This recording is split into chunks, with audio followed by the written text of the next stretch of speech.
You know what? I wasn't gonna, but I just finished writing a script, and I need to gather my thoughts before I embark upon it. I have so many fucking emails I need to answer, so I just want to do something low stakes and casual. So sure, let's watch the For Demacia dev update, and see what we may see. I think they're gonna show. I think they're gonna show a few more bits of like Shyvana and things like that. So maybe I'll skip. I might skip past things that are like esports or whatever because I'm mostly interested in character design stuff. Or maybe I won't. Maybe I'll just sit here for the full duration of it. Who knows? I don't know what the fuck I'm doing. This is the casual hangout channel, not the channel where I plan things. Let's go.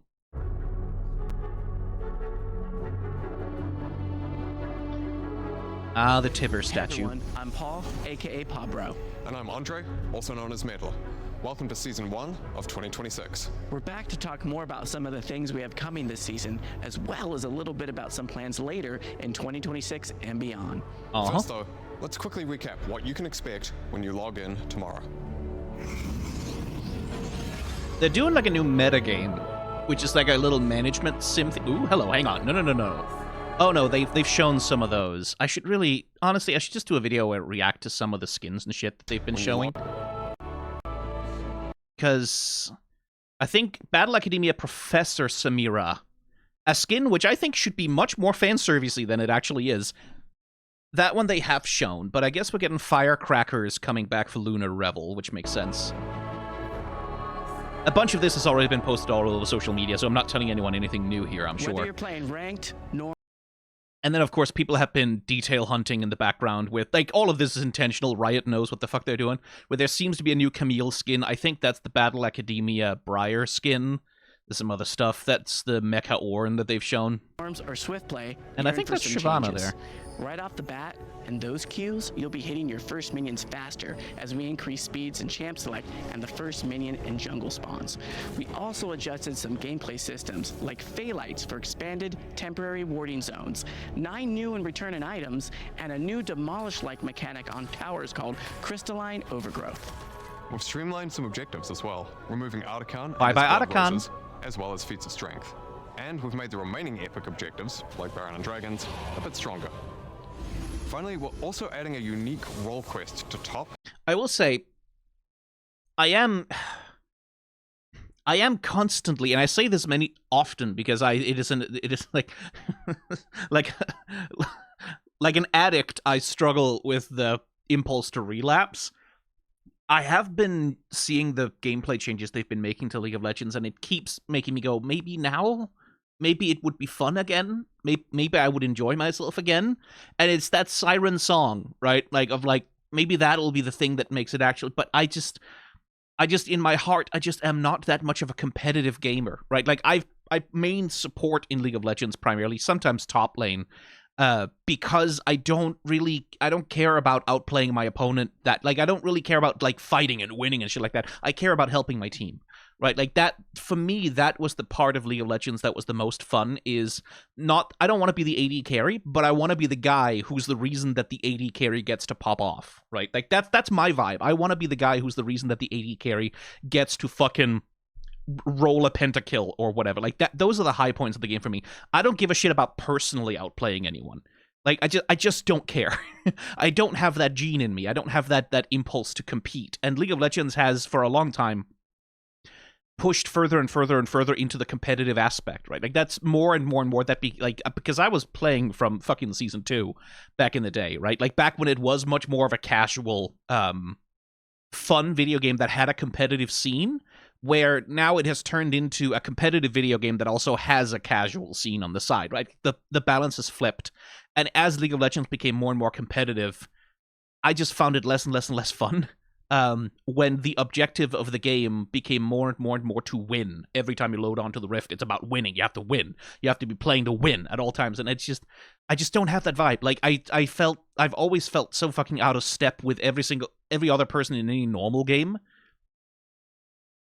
Like, not even the sweaty tryhards, but even like the casuals who are like, well, but we're playing to win. It's like, no, I'm playing to have fun. I'm playing to hang out in a bot lane and fuck with the enemy AD and like hook them with a thresh hook or a blitzcrank thing and pull them into a situation that I have to scramble from, and then they get killed, and then like my my AD carry gets to have a big chunk of gold, and then eventually they can go off and do all the killing and murdering while I'm just there behind, like, cheering them on, going, yeah, fucking get them, cool, great, like, and that, to me, that just felt like less and less and less of a valid, useful way to play League of Legends, more and more of a way to play of playing League of Legends that just makes your teammates mad at you, because you're not trying very hard to win, right? So it's like, so I hear all this like, oh, Swift play is more casual, and we've doing more role quests and things. So it's like, it's less about whether you're CSing perfectly and more about like, it's less about like being mechanically perfectly on the ball, and like there's more sort of passive way, like slightly more passive ways to engage with the game, and then we're making some champions that are mechanically less complex than fucking Wei or whatever. But I don't know. It's the Siren song keeps calling to me, but I also just know in my heart that like no, like, Season 2 is not coming back, you stupid idiot. Like, that was a specific time in your life. That's never coming back. You're growing older. League of Legends hasn't been that game for like a fucking decade. Let it go. Mid and bot lane. Similar to the jungle and support quests, which are also getting some upgrades. Each lane will progress on those quests by killing minions, taking towers, killing enemies, or helping take down neutral objectives. Like, see, and then once complete, these quests... I like that part of it. Like, I like helping my team take down a neutral objective. That's fun for me.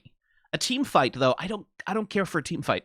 I don't want to team fight. I don't want to be in a team fight. I want to do picks, maybe occasionally, and I want to kill their fucking towers, and I want to steal their jungle, and I want to dominate Baron and Dragon and the objective game, but I don't want to fucking fight the people in the PvP. I don't want to do PvP. I want to play PvE, basically. will grant rewards based off your position.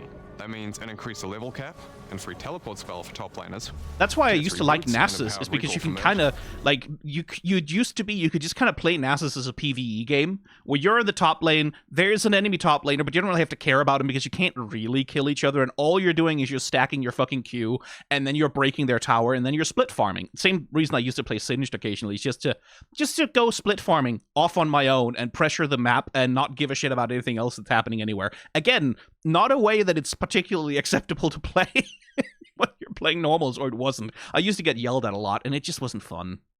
Or more gold in the 7th item slot for bot. There's a lot more in store, including a whole bunch of additional changes for Swift Play. If you want a refresher, check out the dev blogs from December that are linked in the description. Bring back ZZ Rot Portal and I'll come back, Riot. Riot. Let's talk a bit about what you can expect going into Season 1. As we shared in December, this year we wanted to kick things off with unity, justice, and righteousness. And that means Demacia. So that's another thing about Demacia, right? Is it used to be in League of Legends lore many, many moons ago, like in the long ago before times when the world was young and the stars still twinkled in the sky. It used to be that in League of Legends, Demacia was good fantasy kingdom, right? Like that was Gondor, that was all of the fantasy good guys, that was like all of the aesthetics and like all of the fantasy good guys, they were in Demacia. And then Noxus was Mordor, right? Like Noxus was Mordor and bad guys and poison and evil fantasy dudes, right? Like, and they like, so the Demacians were blue and white and the Noxians were red and black, and it was good team, evil team, right? Like that used to be the status quo. Then League of Legends begins to try and complicate itself, like all the way up through the 2010s, and like especially culminating with the release of Sylas, where we start to complicate that. Like, yeah, Noxus is bad, but also they are sort of bad in the Roman Empire kind of way, where it's like, yeah, they're bad and they run on slavery, but also they are a place where someone has access to some kind of social mobility, in the sense that if you are powerful and ruthless enough, you can rise to the top in Noxian society no matter who you are. So there's that slight complexity to Noxus there. And then with Demacia, it's like, yes, Demacia is like the shining kingdom on a hill kind of thing, but it's also an ossified autocracy that is like completely set in stone around these like noble families that control everything, and they're like huge fucking racists against mages, and they are authoritarian, and they are regressive and reactionary, right? So like Demacia has all these noble ideals, but it comes with a whole lot of like social conservatism and like reactionary repression, especially when it comes to mages. And the mages were very specifically constructed as like not one-to-one, but very much there was an LGBT metaphor in there, right? Like that Demacia was specifically a homophobic country, and people who have magic are sort of analogous kind of to like LGBT people in real life. So like that's what they have been doing now for a very long time with Demacia, but the way that they're presenting it now with the little soft reboot that they're doing after Arcane is they sort of seem to be going back, like all the way back to Demacia good Noxus bad a little bit. And again, like, I'm not, like, just in the vibe of the way that they presented it. Same thing with the cinematic Redemption. They very much did a presentation of Demacia as like this shining kingdom of sunlight and goodness. Like League of Legends Gondor, right? Essentially. Which is like represented like by like which is the light that shines in the darkness against all the dark and terrible threats and things like that. And now they're talking about, oh yeah, like justice and unity and fucking, what was the other thing? This year we want unity, justice, and righteousness, right? And certainly, like, I hope that what they're doing here is that they're setting up all of this, like, Demacia is so good, so that they can pull the rug out from under it again and say, oh no, actually, Demacia bad. Because, like, in the Mage Seeker game from Riot Forge, it's like, no, Demacia has torture dungeons underneath the capital city where they are just doing Joseph Mengele shit to mages. Demacia, like, not just, like, oh, they're a little bit backwards about magic. No, like, torture dungeons and like biological experiments and like war crimes, genocide, right? Like that was part of Demacia's history. I really hope that they're just doing this thing of like, yeah, Demacia is super good, so they can pull the rug out and go, no, actually Demacia complicated and maybe a little bit bad. But I can't help but have this uneasy feeling in the pit of my stomach that they're just kind of going back to, no, Demacia good actually. Demacia fine. Demacia perfectly justified. Demacia reasonable and rational, actually. And if they are going back to redo the Mage Rebellion storyline at some point, that it's going to be a thing of like, oh, no. Demacia doesn't have structural oppression. It was just because after Arcane, all of a sudden, mages showed up after having been gone for 1,000 years, and they just panicked. They were just scared for a little bit, and it was just a few bad apples, and it wasn't because there was anything systemically wrong with Demacia. It was just a few bad apples who did a few wrong things, but the country itself was not systemically bigoted in any way, which, like, I want to be wrong about that. I would very much like for this to me being, like, too woke and too fucking paranoid. I would prefer for that to be the case, because otherwise they are retconning a story which, although clumsy in some ways, like, I do have my criticisms of how they handled Silas and the Mage Rebellion the first time around, but they're retconning a story that was, like, reasonably verisimilitudinously based on how oppression works in real life into the kind of fucking Shining City on the Hill fantasy story that is very easy to co-opt towards more nefarious ideologies, let's put it that way. Anyway, that's me hopefully being paranoid and too woke. To kick things off with unity, justice, and righteousness. And that means Demacia. But even more importantly, that means it's Shyvana time, There y'all. she is. Oh, hello. Okay, so that, yeah, so much as I expected, in the cinematic is not really a representation of how she looks in-game. Not quite. She definitely looks a lot less bird-like. In the cinematic, she had very much like a bird-like beak, on her dragon form. This is a different thing. She doesn't really have a beak. She has, like, this nose ridge, almost.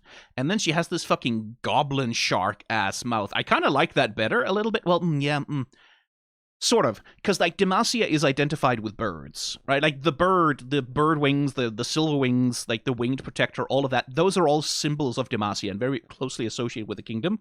So I thought it would be cool if Shyvana had a bird-like aspect to her, right? To sort of go, like, whether or not Demacia is willing to accept her, she is a representation of this thing, the winged protector, just a dragon rather than a bird. I do like that this thing looks monstrous. Right, it doesn't look pretty. This isn't like a girl dragon in the Disney vein, right? They resisted the urge to give her tits and makeup. They'll leave that to the fan artists. Which, like, by the way, if you're a fan artist, put all the tits and makeup you want on her. I have absolutely no problem with that. But they resisted the urge of, like, oh, because she's a girl, she has to be visibly a girl dragon, and I am pleased with that. I didn't think they would. Like, even Riot are not quite that that lame.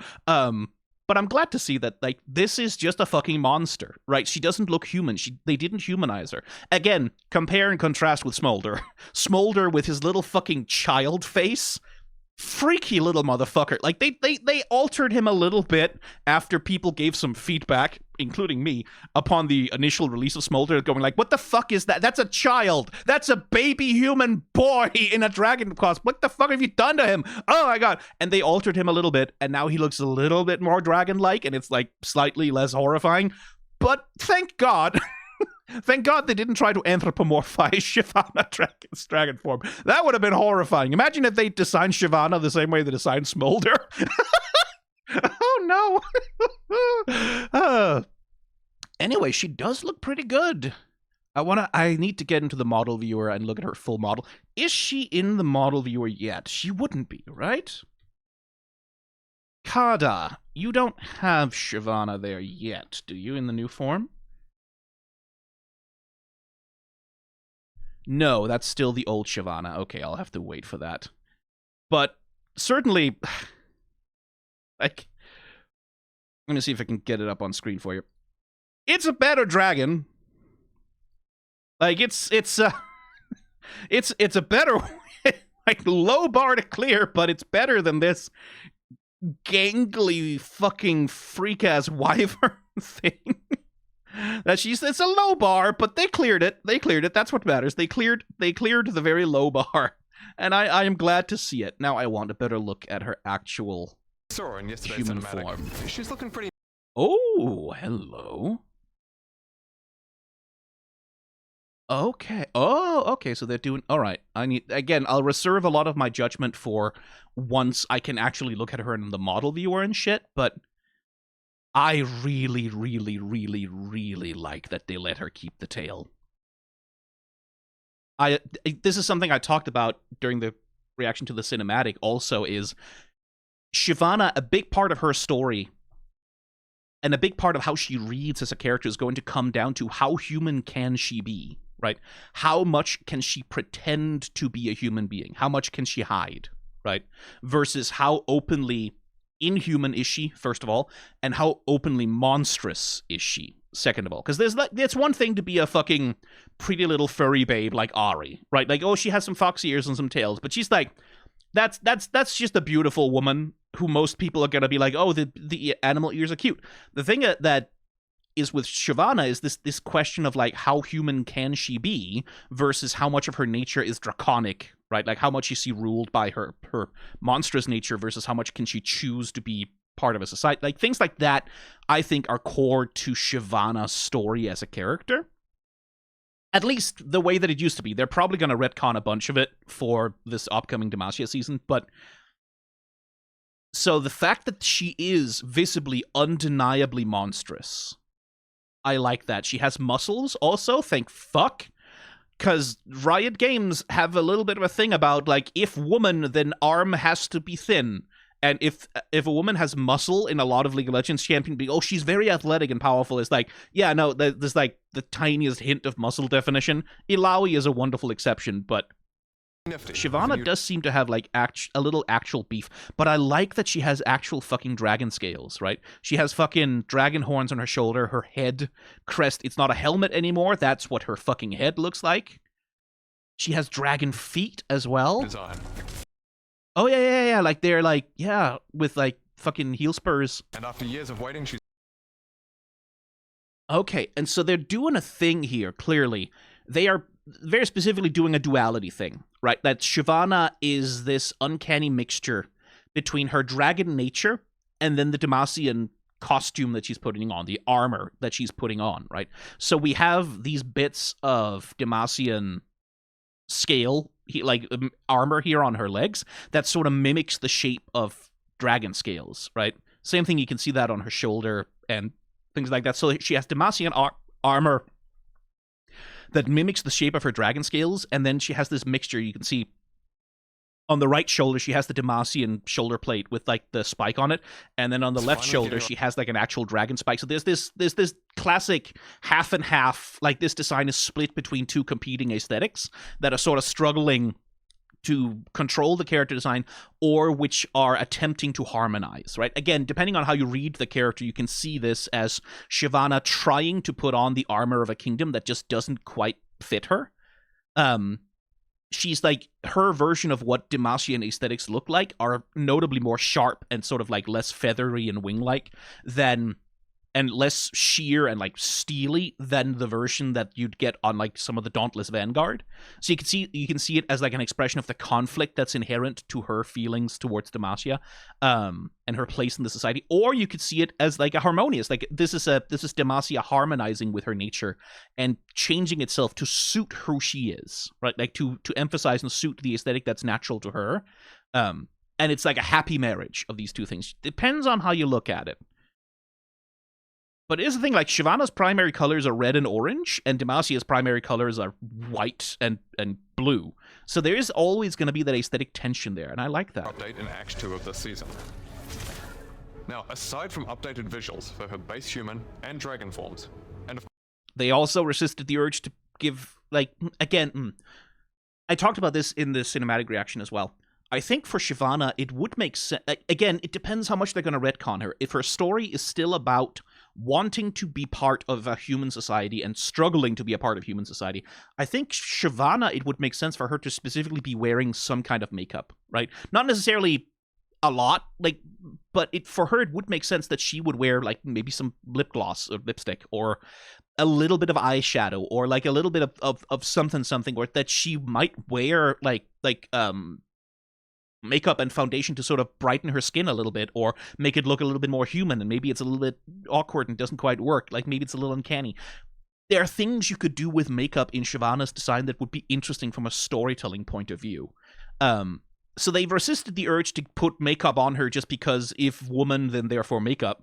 So that's good. But it is a thing that they could do.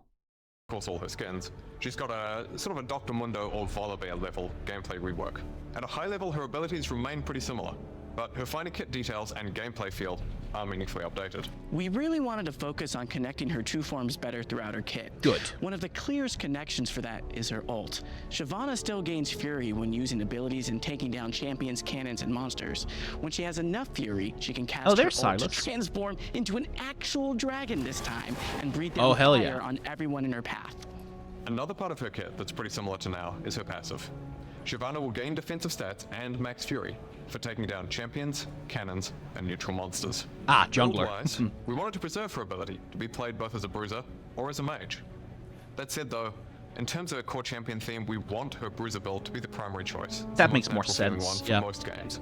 So we're going to be prioritizing that a bit over being a poke mage. We want to save the rest of her kit for her full reveal in Act 2, and we can't wait to see what you all think. They're not even fully revealing her yet claws until... Oh my god, on her in a okay, few well... patches. I guess I'll be Summoner's Rift patient. has a Demacia-themed reskin with petrocite towers, That does look gold-ringed pretty good. accents, I like and a the few stained Easter glass. eggs. There will also be a handful of motion comics throughout the season that will follow up on some of the moments. Oh no, hang on. That victory There will also be banner. a handful of motion comics throughout the season. Oh, that does look pretty good. That's a pretty cool little illustration that they've done there. I like that. I like the lighting, like the use of the lighting. Like we got the Kale Morgana wings thing. Yeah, that works. That will follow up on some of the moments from the season start cinematic. Good, because I would like to know what the fuck was up with those evil stags that were chasing Yunara. I've seen people theorize that the stags like were summoned by Nocturne somehow, which, I mean, sure, that I guess, but why would he do that? Like the question is, why does Nocturne give a shit about this one lady riding through the forest enough to summon a whole army to go after her, versus like what Nocturne cares about as a demon specifically is feasting on the fear of as many human beings as possible, so that he would use that much power to go after like one lady on a horse. It's weird, and people are theorizing, okay, maybe LeBlanc is manipulating the demons into attacking Demacia, which, like, she could manipulate Atakan, but that was clearly like a one-time thing. Like, I don't think LeBlanc is of a power level to manipulate like Fiddlesticks, because almost nothing in Runeterra is. Fiddlesticks is one of the most powerful things in Runeterra, like short of something like Aurelion Sol. On the planet of Runeterra, Fiddlesticks is astonishingly powerful. And Nocturne is a pretty fucking powerful demon as well. Like, Atakan was a fairly limited demon in his aspect and level of power.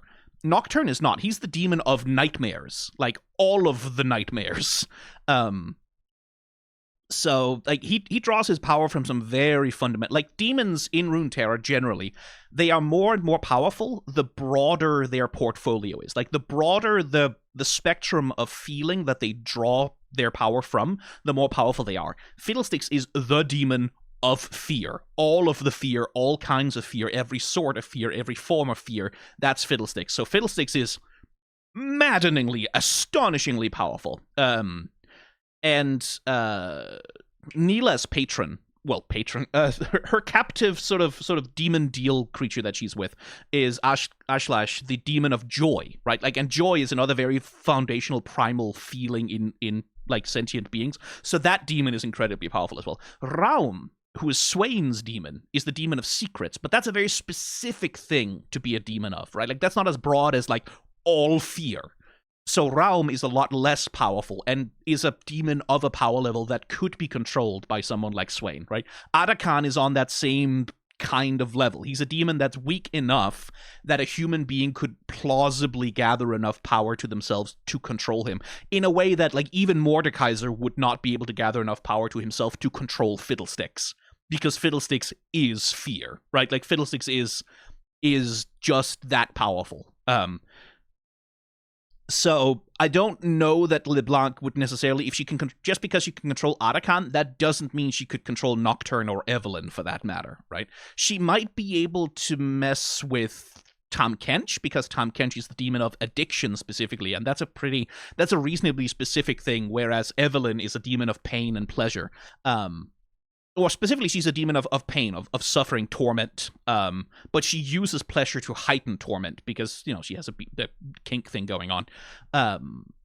So, like, I don't think LeBlanc would necessarily be able to manipulate Evelyn or Nocturne or demons on that level of the power tree. So I don't know that LeBlanc necessarily has anything to do with it, especially because Nocturne has mostly shown up in Demacia so far. He was reawakened on the Shadow Isles in the old canon, and then the person who awakened him was a Demacian and ended up sort of taking him back to Demacia, where he's been haunting Demacia for a while. Fiddlesticks is also last seen in Demacia, I believe, which, you know, so like Demacia has some demon hauntings going on anyway. So I don't think it's necessarily that LeBlanc is manipulating demons into attacking Demacia. I think that theory is kind of unsupported. Anyway, what were we talking about? I think I went off on a thing there. Outside of that, we also have a metagame that will be live tomorrow. Right, that fucking metagame is another one of the things that's calling to me. This time with a metagame that evolves over the course of the season, with updates coming out at regular intervals. This is okay.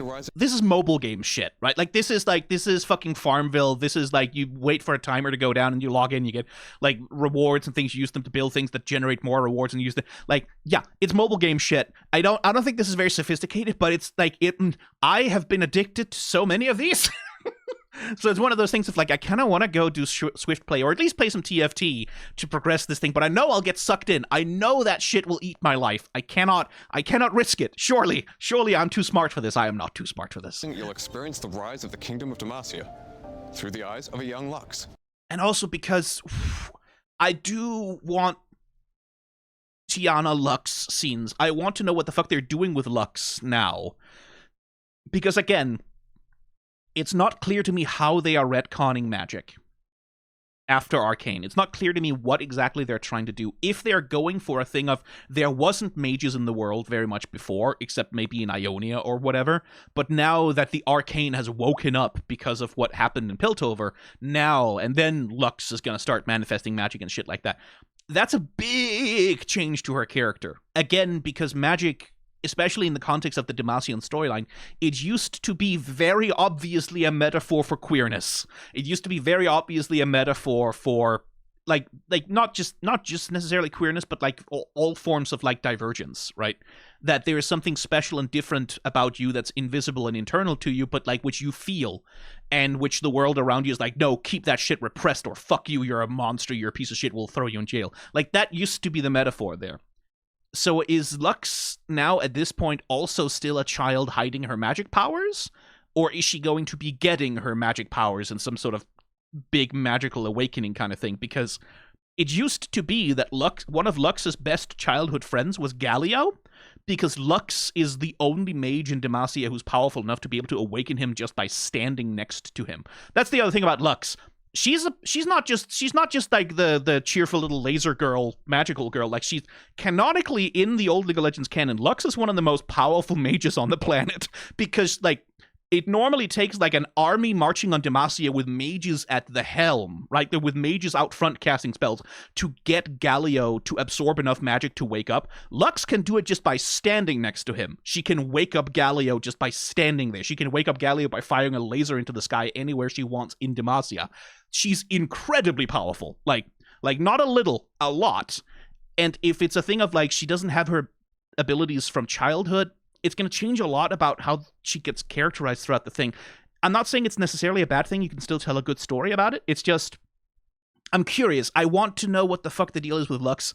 I guess I can just read it on the wiki, because they'll archive it all on the wiki, because they're good like that, the folks over at the wiki. Hi, Spiderax. If you see this, I'm sure you won't. But if you do, hey, buddy, you do such a good job. Most of what I do with League of Legends is only really possible because of you and your team over there. Anyway, I shouldn't play the mobile game. I shouldn't play the fucking mobile game addiction mechanic thing. You'll help take Demacia from its humble beginnings as a single small settlement to a beautiful, shiny nation. In Demacia Rising, you'll collect resources, unlock research, and recruit champions to grow your kingdom. I really like the art style of this. Invaders and suppress. Look at those background illustrations. Those are lovely. That's the thing in terms of, like, this is one place where looking at this, yeah, it's a mobile game in the sense of being a farmable thing, but the art direction and the quality of the art here is like, that's a lot better than you get in most mobile games. Like, that's Riot put some good illustrators on this shit. Like, look at the sense of scale in the background illustration here. That's beautiful. Threats from within. Okay, they didn't put their best animators on it.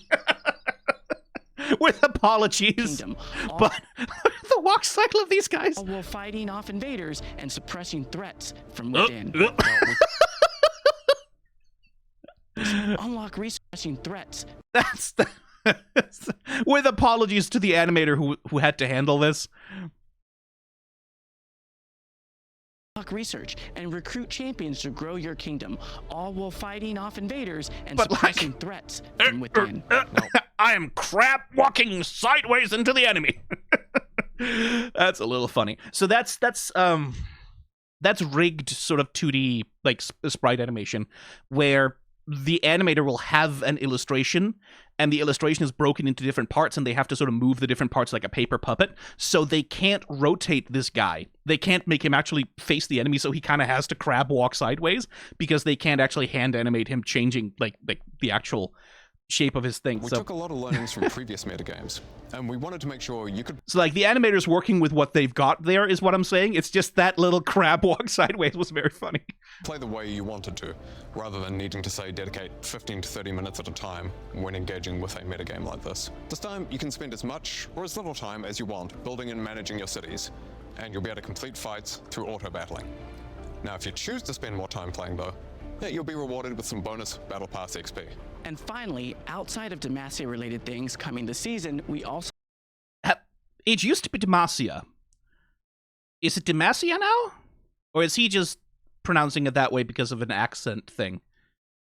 It is Demacia, though. Like, that's what Garen has been yelling for the past 14 years. Demacia! Wanted to take a moment to discuss ARAM Mayhem. It's been an incredibly popular mode since it came out last year. Tons of you have been playing it, and you've been telling us a lot about how much fun you're having with all the wacky augments. So it's going to be sticking around for a while longer. We're also working on a larger update to ARAM Mayhem that will come out in patch 26.3. And we'll share a bit more about that, though, when we get closer to the time. Outside of thematic changes, we have another change that we're trialing in some regions starting tomorrow. Last year, we were working on really addressing game running behavior, things like inting and griefing. And we have some other improvements to cut down on dodging and lobby trolling, like removing the ability to ban your ally's hovered champion or making it so that autofill persists through dodges. We have another body of work that pairs with those two efforts: lobby hostage intervention.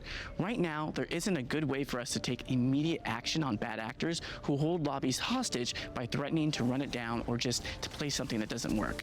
Either you or someone else is forced to dodge, or you have to play the game out, which means more often than not, it ends in a loss. And while the perpetrator gets punished and you get some LP refunded, your time isn't. So, starting tomorrow, in some regions, you'll be able to terminate lobbies that are held hostage by bad actors. We've been running some tests on live servers for some time now, using your lobby reports to refine the system, and we have high confidence in our day one accuracy.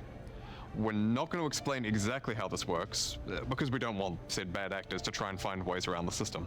But we are going to look at a variety of triggers. Things like... Yeah, I do have respect for Riot. It has been a very, very long-running project at Riot because they know that one of the big problems that League of Legends has as a product, as an IP, as a whole thing, is that literally everyone on the internet knows that League of Legends is the most toxic bullshit on the face of the earth, right? I don't think that's necessarily true. I could think of some games that are worse, but that's the reputation that League of Legends has and has always kind of had, and which is probably never going to quite get away from, is that League of Legends is a toxic hellhole full of assholes whose favorite activity is to throw racial slurs and rape threats, right? Like that's the reputation that the game has, and which is probably never going to get away from. But they have been doing work for a very long time, at least from a PR perspective, to try and say, we're working on it, we're trying to make them behave. We're trying to make it less of a shit show. And I do respect the people at Riot who've been pushing for it, because I know it's an internal thing that, like, Riot has had debates internally about whether or not that's worth doing. Like, whether or not that's worth spending a lot of money on, whether that's worth spending a lot of development time on trying to get people to behave themselves. When people who play competitive video games, just, like, there is a certain social pressure and a cultural thing that extends far beyond League of Legends that makes video gaming toxic in many ways. Like, there are systemic pressures outside of what League of Legends can do. I do respect that they keep trying. Like, they've been working on systems to address it and make it less bad, and I've heard that it's gotten less bad, like that a bunch of the interventions that Riot has tried have had some effect on it, which is good, because like I remember EU Northeast. I remember the fucking EU North servers back in the day. That was boy, there's some things were said, my god. Text intention. If somebody says, I'm going to run it down, we're actually going to trust them on that one.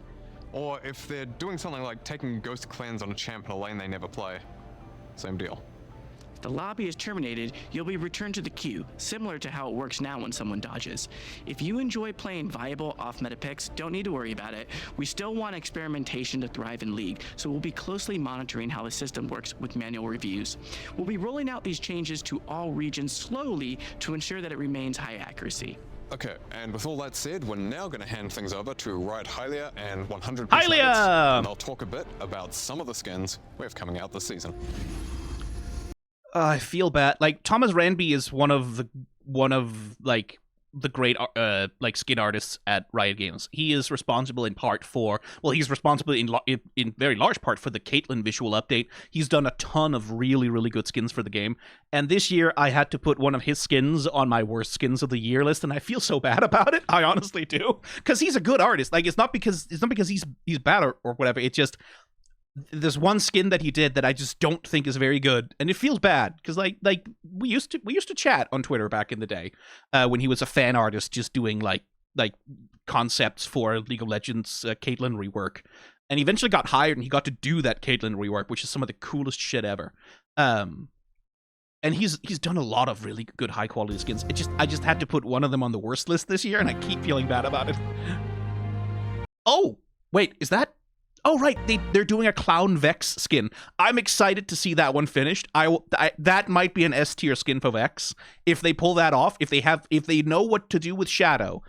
If Shadow is good on the Clown Vex skin, that one might be S tier. Hi everyone, I'm A Million Peas Nuggets. And I'm Riot Hylia. New year, same us. We're back to talk to y'all about skins, art, and who's going to be hitting the Rift in Season 1. As Pabro and Medler said in December, we're going to have a mix of Demacian and non-Demacian skins to liven things up this season. So, for both our grab bag skins and our larger lineups, we're reviving some beloved thematics as well as doing some totally new ones. please no Spirit Blossom level event this year though. Like I want to end this year without having to do 14 skin reviews of skins in the same skin line. I want variety. Please, Riot Games. And I know that's not up to the skins team to do. Like the skins team does not get to always dictate their own marching orders, right? But Riot, please don't ever do Spirit Blossom ever again. Like, and by that I mean don't do a huge fucking event where you have to put out 14 fucking skins for the thing. Please don't do that. Please do not do that ever again, please.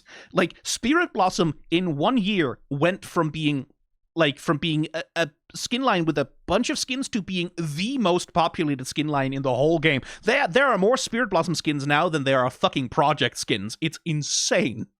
Starting off strong, next patch will have skins for all our fellow anime lovers. First up, we have Battle Academia Briar and Samira. I guess Battle Academia must be selling well. That's the conclusion I'm forced to come to because they keep making them. But I just don't think... Well, Briar might be good, actually. They're doing like a goth emo sort of thing with her. That might be something.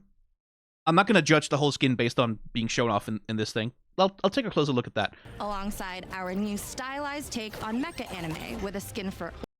I really do like these mecha skins, though.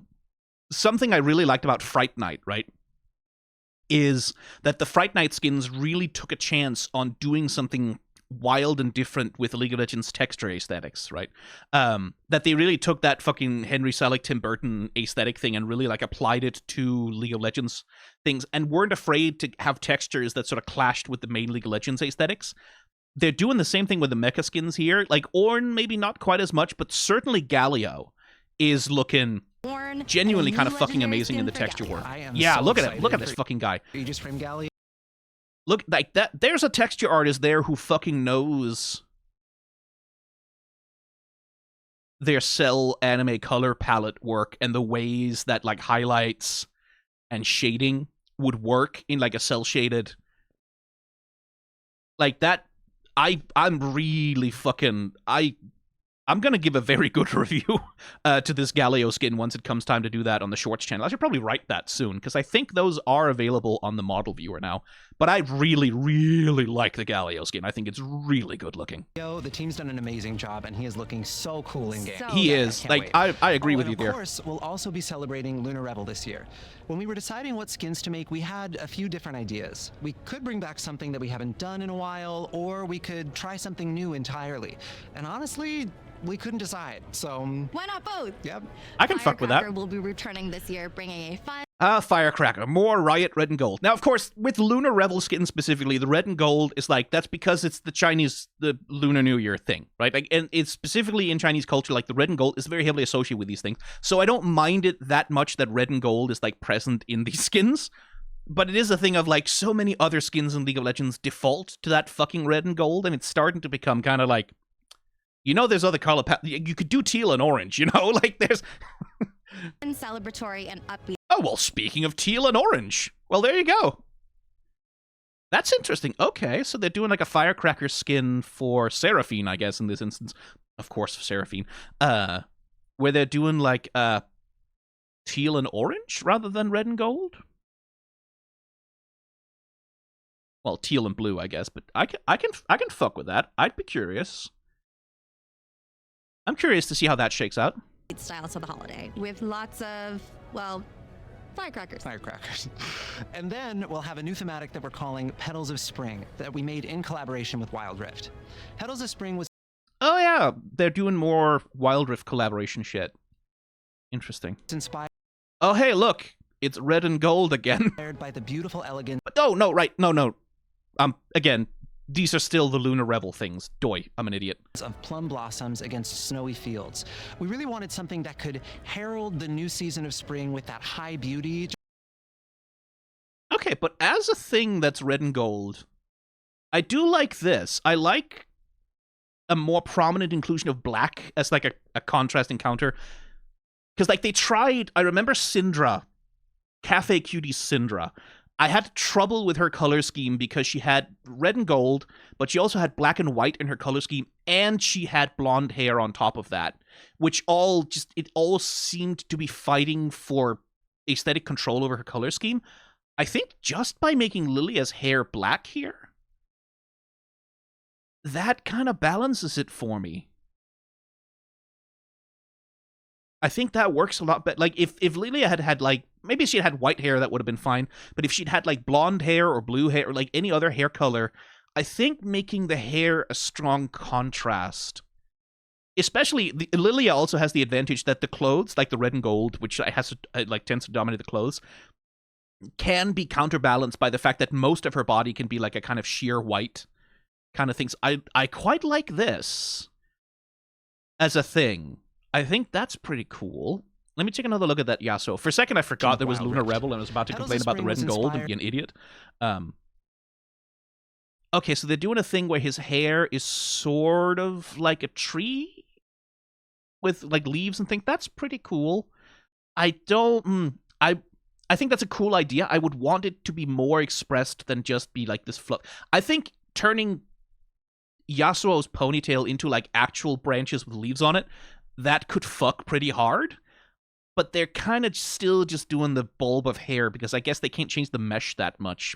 Okay, fair enough. But again here, I do, like, the red and gold here feels less overwhelming than it does on a lot of the other Lunar Rebel skins. Here it feels like the red and gold are more balanced rather than being the central dominant thing. I don't know. I'll have to think about it. Like, these are not skin reviews that I'm doing for you right now. Just before anyone comes for me in the comments, these are not reviews. These are initially my thoughts and impressions about how do I feel about it. Because, like, there's much more of a presence of white and black here to counterbalance the red, and the gold is, like, it's still too much, I think. For personal preference, again, I know it makes sense in cultural context, but for personal preference, I like gold the best when it's more of a subtle accent rather than as ever-present as it tends to be in these things. Which, you know, that's a personal aesthetic preference. It's not really...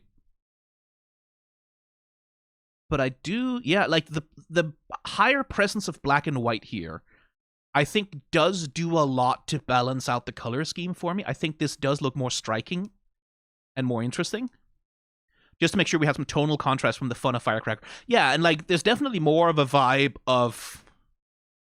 Like, certainly Lilia looks a little bit wintry, like, with that furry overcoat and things like that. And Yasuo also looks like he's not necessarily dressed for cold weather, but he's got that fur, like... So it does feel like a thing of, like, where... I can see that. I can see the thematic idea that the white and the black sort of represents, like, the black and white of winter, and then you have the red and gold, which sort of heralds the coming of spring. Like, that works. Contrast I can work with that. Of Firecracker. But if you're looking for something a little goofier, don't worry. We have some pretty unhinged ideas for April Fools this year. We certainly do. I want to Last see year, Clown we Vex. aren't going with a single overarching theme for Good. April Fools. I like that. Instead, we're making skins based on what works well for each champion. I kind of... Personally, I wish you would just do that for everything. I wish you would stop releasing things in skin lines in batches, and just every single skin should just be whatever the fuck works for the champion. That's my personal opinion. Never gonna happen, and a lot of people do not agree with me. It's not like an objective opinion. It's just how I feel. But I'm glad of that, like, because last year the fucking April Fool skins were some of the best skins of the whole fucking year, easily. So I'm pleased that they're continuing that. And we were inspired by a Oh God, no! Oh, that's horrifying. That's awful. Brackets positive. That's horrifying. That's terrible. That's the worst thing I've ever seen. I love it. Oh no. Oh, that's terrible. That is absolutely rancid. I hate this. Brackets positive. I love it, actually. I adore this. Oh, this needs to ship. Put this in the game immediately. Range of things like balloon animals, pugs, Stonks. to name a few. Stonks? I'm Later getting a in Mundo Act 2, skin? we'll see a darker side of Demacia with a new set of skins. And we've also got a totally new thematic we're introducing for First Stand this year. It's a brand new take on the established Road Warrior theme, where we're reimagining it in a supernaturally fueled, engine-powered fantasy with More edge... werewolves I can fuck with. I kind of... Oh, I want to see what it looks like before I pass judgment, but I do... This does feel a little bit to me like the thing they tried to do to Debonair, where it's like, oh, we're taking Debonair, and instead of being handsome people in suits like at the fucking casino or whatever, now it's demons and darkness. Yeah, and like, it's a dark setting with full of demons and darkness and the dark edgy. I hope they're not doing that, because I don't like Debonair. I don't like the new Debonair skins. I think I hope that Road Warrior remains fundamentally sort of goofy and a sort of 80s Mad Max over the top aesthetic. I'll pass judgment once I see it, though. Leather, chrome, and maybe a little bit of werewolves. Like, and also, like, if it's leather and chrome and werewolves, it should be kinky. Like, it should be horny. Like, if we're doing this, make it horny. Make it horny. Like, it has to be horny in that very specific fucking way that werewolves and leather and chrome is horny. Just a little bit. Just enough, yeah. All right, outside of regular skin drops, we wanted to take a moment to discuss some lists. So first, prestige skins. Prestige Mother Morgana will be out tomorrow. And then later this season, Sona and Mordekaiser will also be receiving prestige skins. Outside of prestige skins, we also... The Prestige Morgana skin does look... I'm not 100% sold on it. I still have to take a proper look at it. I do like the stained glass thing that they're doing. I can see the idea of sort of turning her into what if she was the one they revered in Demacia instead of Kale kind of vibe. I'm not 100% sold on her color scheme yet, but we'll see. So have a mythic variant for Aurelia. Oh, cool, mythic variants. Well, we needed more of those in the game. Again, not the skins team fault that they're doing gacha skins and mythic variants. That's not any of their ideas. They're just being told to make skins for the systems, but no. And Soul coming next patch, and later this season, Master Yi will be getting one as well. And finally, let's talk about exalted skins. Are you canceling them? Are you getting rid of all of them? Are you getting the fucking gacha system out of the League of Legends video game? That would be amazing. Again, the skins team does not have the power to do any of this. Last year we mentioned that Viego would be receiving one, and then that he was delayed. But now it's finally time. Hopefully, he was delayed so that they could make him up to the level of quality that, like...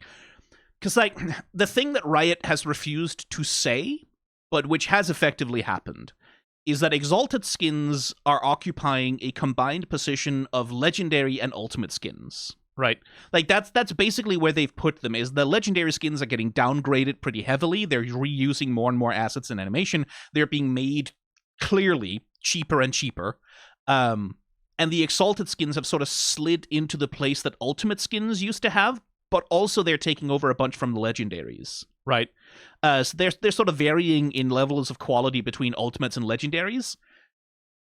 But they're being sold with the fucking fuck-ass gacha system where every single skin is functionally valued at a potential $250 value, so that if you get it for anything less than that, it feels like a bargain, even though it used to be that legendary skins were like the highest tier of quality, and then ultimate skins were you're an insane person who wants the absolute highest possible quality, the most features that we can even remotely technically put into it. Ultimate skins used to be an insane expense. It used to be that, like, we saw an ultimate skin get released with a $30 price tag, and people went, who the fuck pays $30 for a video game cosmetic? Are you insane?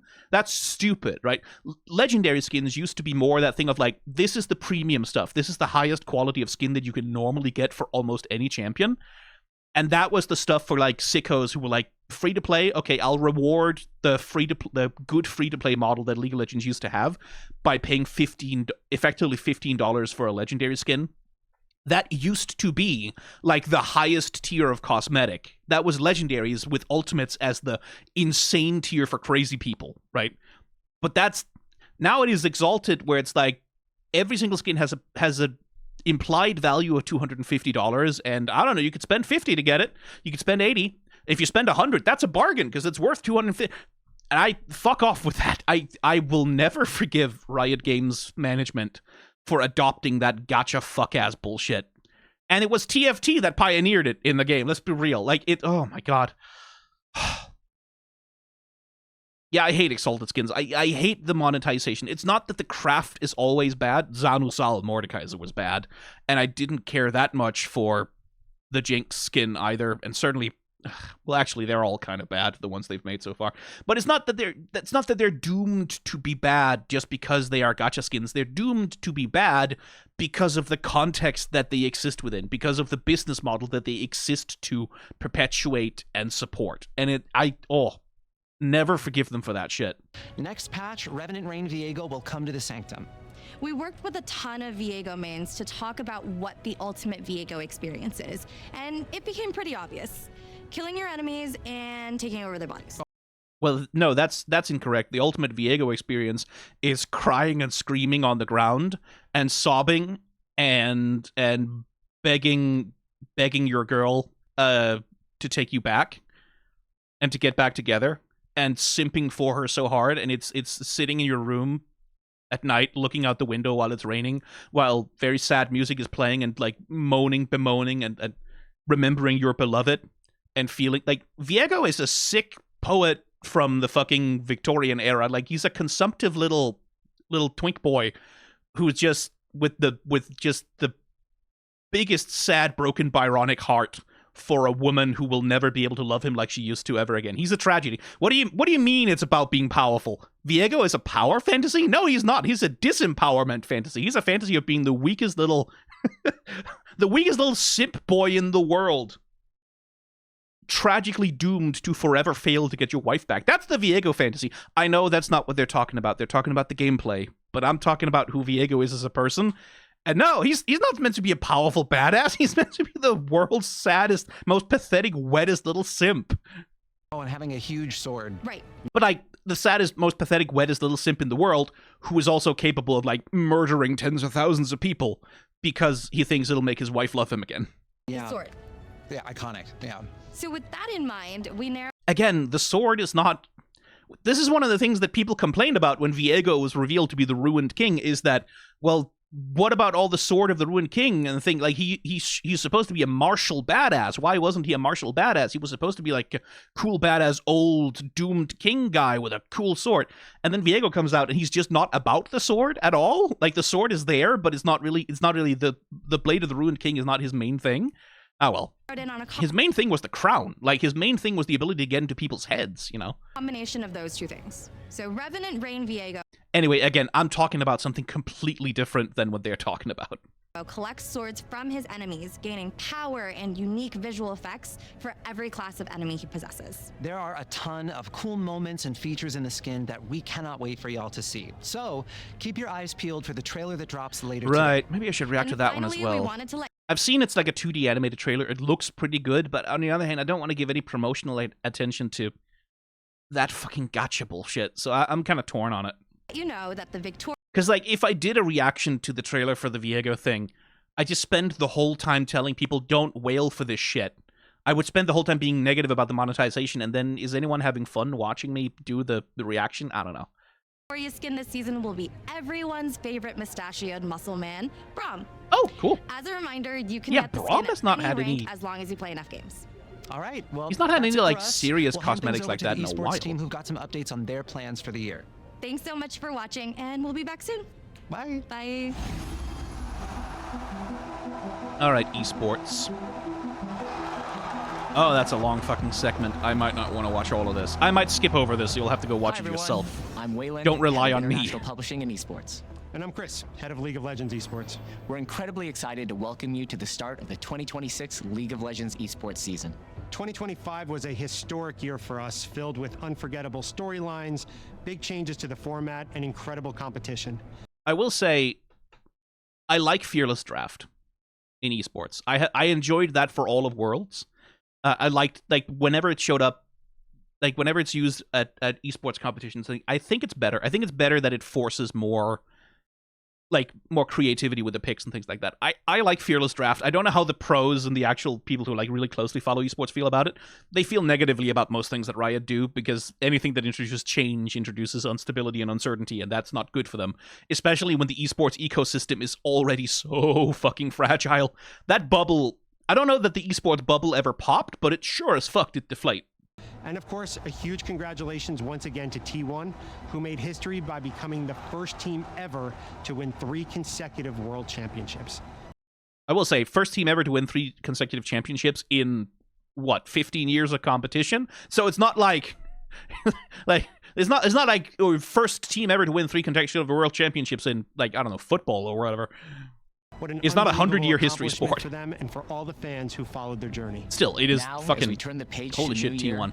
we're ready to kick off another incredible season, one that builds on everything we've learned, celebrates our global community, and continues pushing LoL Esports forward.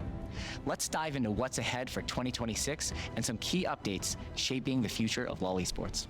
And what better way to begin the season than with our first global event of the year, First Stand. From March 16th to the 22nd, we'll be bringing First Stand to Sao Paulo, Brazil at the Riot Games Arena. Brazil has always been home to some of the most passionate fans in the world. This is true. We couldn't be more excited to bring this event to the heart of CBLOL country. With the LCS and Like, CBLOL returning you as cannot independent leagues, match the Brazilians competition for will now passion. You feature 8 cannot. teams battling for early season dominance and regional pride. We'll be welcoming 2 teams from the LCK, 2 from the LPL, and 1 each from the LEC, LCS, CBLOL, and LCP. LEC, LCS, Every CBLOL, match will be best of 5, LCPL, which means fucking more acronyms, games, man. more silver scrapes, and more opportunities for teams to show their skill, adaptability, and their creativity under pressure. And that's just the beginning of Play team will Okay, now have the right of first selection. This is made, their opponent chooses to approach based. nation, while also helping minor but the right kind of Hall of Legends will return later than usual Aha, this year, Hall of Legends, but fans can still expect its comeback ahead of Worlds 2026. Cool. We'll have more to share in the months ahead, but we can promise that our third inductee is another true icon. Another true icon, all of whose unique aesthetic expression you're going to strip away, so you can slap him in the Riot red and gold color palette and give him exactly the same uniform as all the other ones, or the other 2, which is Faker and Uzi, and be like, hey, aren't you honored to be a part of our Hall of Legends, rather than saying, hey, we're honored to have you play our video. As I've expressed in my shorts about the fucking Hall of Legends skins, like, those are genuinely kind of distasteful to me in the visual rhetoric that they represent, because it really is an attempt to take a player and subordinate them and their accomplishments to Riot Games as a brand. And I don't know that that was necessarily the conscious intent of the thing, but that's what the visual rhetoric is. It's like these icons belong to us, right? This is our Hall of Legends. Like, imagine if in order to get into the rock and roll Hall of Fame, everyone had to dress like fucking Johnny Cash. Right? Doesn't matter who you are. Doesn't matter what kind of rock. Like, fucking, if Aerosmith gets inducted into the Rock and Roll Hall of Fame, they have to dress like Johnny Cash now. And that has to be what they look like in the portrait in the Hall of... Because everyone has to dress like Johnny Cash in the Rock and Roll Hall of Fame. That would be insane, right? But that's what it is in the Hall of Legends. Everyone has to dress in the same exact fucking kind of costume. Same uniform. Because they all have to be subordinate. All the players have to be subordinate to the Hall, right? So the Hall isn't there to commemorate the players. The players are there to decorate the Hall, right? It's that difference in power balance that I find genuinely, truly distasteful. Esports. Before we go, we want to talk about some longer-term plans for League after 2026. Canceling all the gotcha shit? We're going to make League of Legends 2 someday. And the answer to that has been and remains no. Yeah, that is... I know a few of the people who've done engineering work at Riot. Making League of Legends 2, it's not that it's, like, literally impossible, but it might as well be impossible. Like, that's not a thing you can reasonably do. Like, even if you throw billions of dollars at it, that's not... As a project, that's not gonna work. That's not ever gonna happen. But the other part of that is also, they have made League of Legends 2. They've made League of Legends 2, 3, 4, 5, 6, and 7, because League of Legends has changed enough through the years that the game has effectively been a sequel to itself multiple times over. They should still update fucking Corki and Zillion and Cho'Gath and some of the other ancient motherfuckers that are still clunking around the game from 2011 and 2008, but no, they have made League of Legends 2. That has already been done multiple times. We've always been committed to constantly improving and updating League, from new game modes and champion updates to balancing the game every other week and so on. There are some things, though, that do make the most sense as part of a larger bundle of changes. And with that in mind, we've been working on some bigger updates to League. We're not quite ready to show you our work in progress. It's coming along well, but it's just not ready for a first look yet. We want to tell you about some of those things that, at this point, the majority of the League team are now working on. So, for starters, we're making a brand new around game client that's fully integrated. Oh, right, the with client. in-game I saw some of this experience, posted on social. rather than being a separate application like today. That's We're fucking also about time. revamping Summoner's We don't have to have a separate application as the launcher? Amazing. That should have happened some years ago, I feel. But okay. Again, this is one of those tech depth things that League of Legends got itself really deep into in the early years. I would imagine that has been again, like I said, I know some of the people who've done some of the engineering work on League of Legends. Making League of Legends 2 is not something that's technically possible. For a very long time, it was not technically possible to make a League of Legends integrated client. Like, there were some weird technical shit behind the scenes that meant League of Legends kind of had to be the way that it is. And untangling all of that shit and porting it over to something that's new and functional that must have been a hell of an undertaking. Rift with entirely new visuals and a bit of new gameplay. Plus some changes to runes and how you make some free. Also, a visual update to Summoner's Rift is interesting, because it was only this year that they finally brought back Winter Summoner's Rift, right? And that they've been working on that with the seasons of like doing reskins and retheming the Rift seasonally for various situations and events and shit. I wonder if part of the reason why they were able to do that is because they've been doing the work to reskin Summoner's Rift as a whole, and that's just sort of dovetailed with what they were doing anyway. I'm curious to see it. I'll be curious to see a full map update for League of Legends. Game choices. And we're In no small part because I was there for the first one. Right? I remember the first update to League of Legends Summoner's Rift. I remember Riot rolling that shit out. I remember talking to some of the Rioters who were working on it about it. Like, I was back then briefly chatting with a Rioter who had worked on it about they would help me do like a walkthrough video, and like we'd collaborate on like a showcase video about like all of the changes to Summoner's Rift from an art perspective. Nothing ever came of it. We never actually did that, but that was back when that was way back when in the olden days. So I'm curious about this new one. I don't think Riot is going to be reaching out to me to help talk about the art design of that one. overhauling the new player experience so that once we're done, it should be the best time ever to get your friends into League. There is a bit more to this update than we've mentioned here, and we'll have more to share sometime later this year between MSI and Worlds. Until then, we'll still of course have regular dev updates on everything else going on.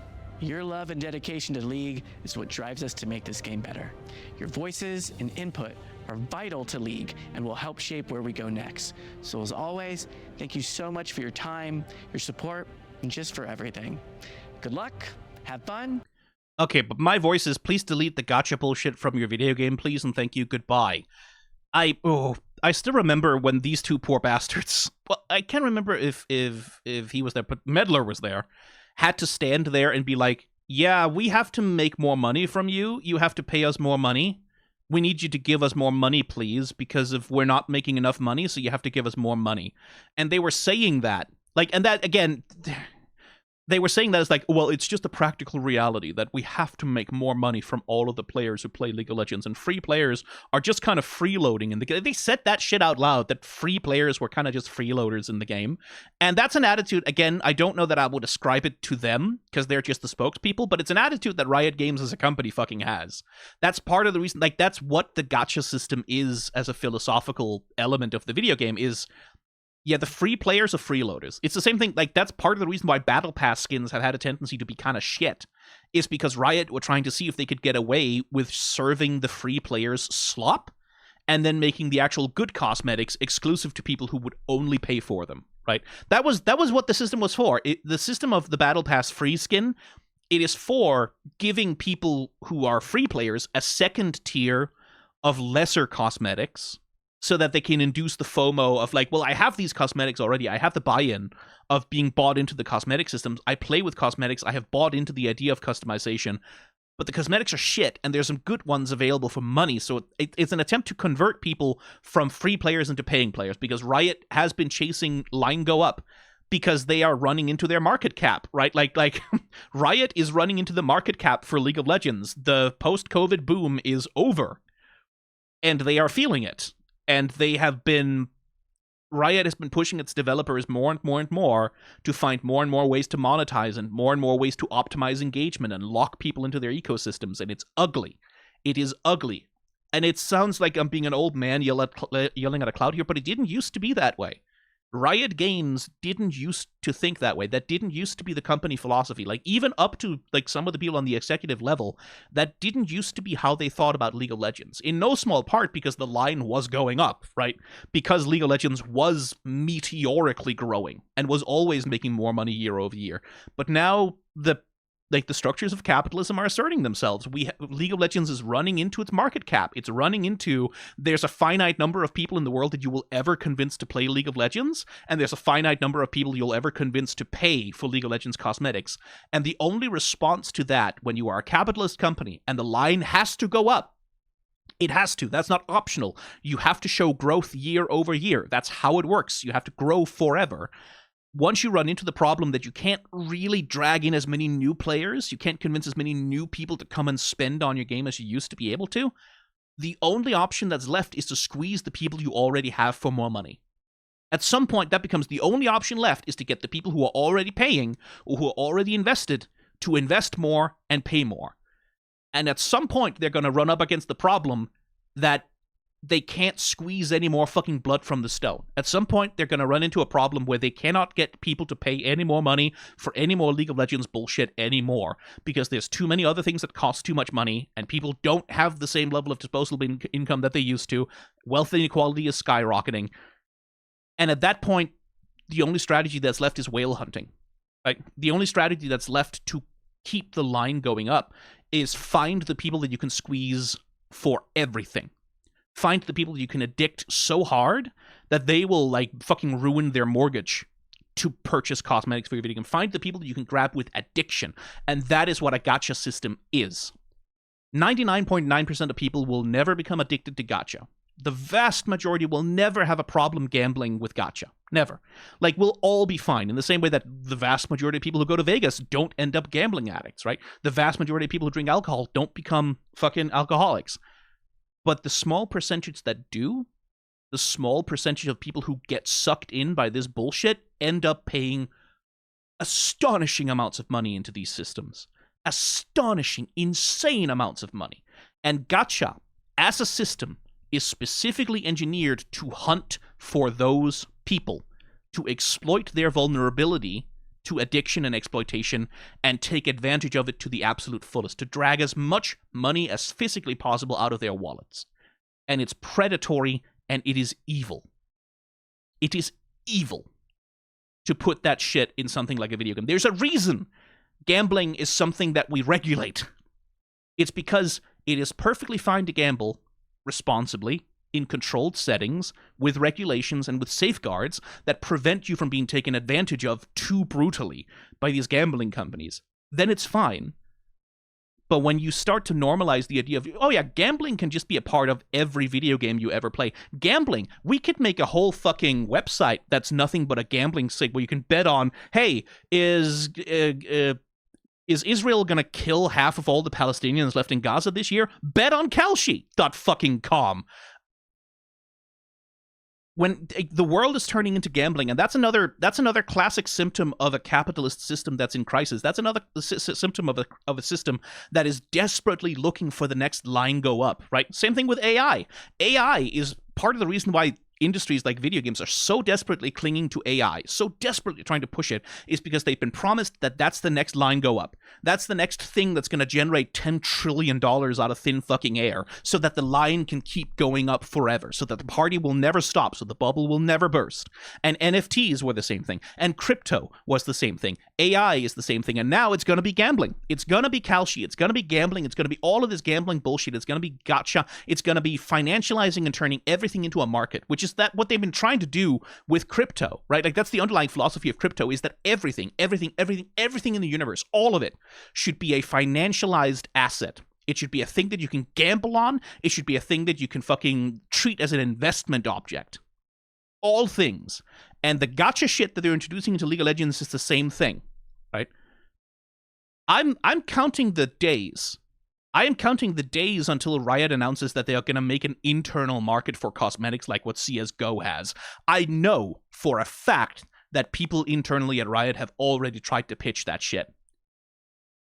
And I don't know if you've read the stories about what happens to 12-year-olds who get addicted to gambling for fucking knife skins on the CSGO gray market, but it's not fucking good, man.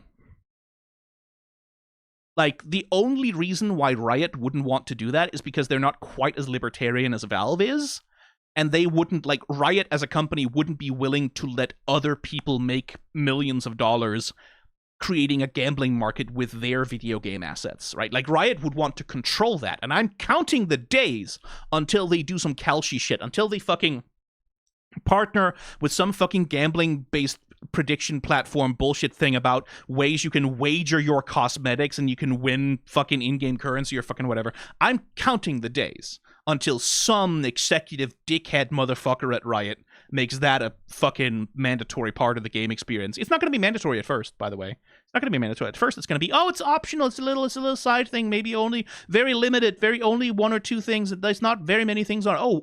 But people are getting really addicted. Oh, we're seeing a lot of demand from the addicts that we're creating to put more stuff in. So we're putting more stuff in. Oh, all of the stuff is going in there. Now you can do it on every. That's how it's going to fucking go. I'm predicting it right now. And it's not even because it's not a smart prediction. It's not a fucking, I'm not gazing into no fucking wizard's orb. It's just a pattern. And I know it's going to happen.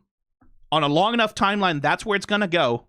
For all of the video games that you love, every single thing in the AAA games industry is going to end up there at some fucking point, because the crisis is mounting, the contradictions are heightening, and there is we're heading for a fucking bust. We're heading for a huge fucking bust, and it's going to take all of us down, and it's not going to touch a single fucking billion. I'm making myself depressed. I'm going to end this video now.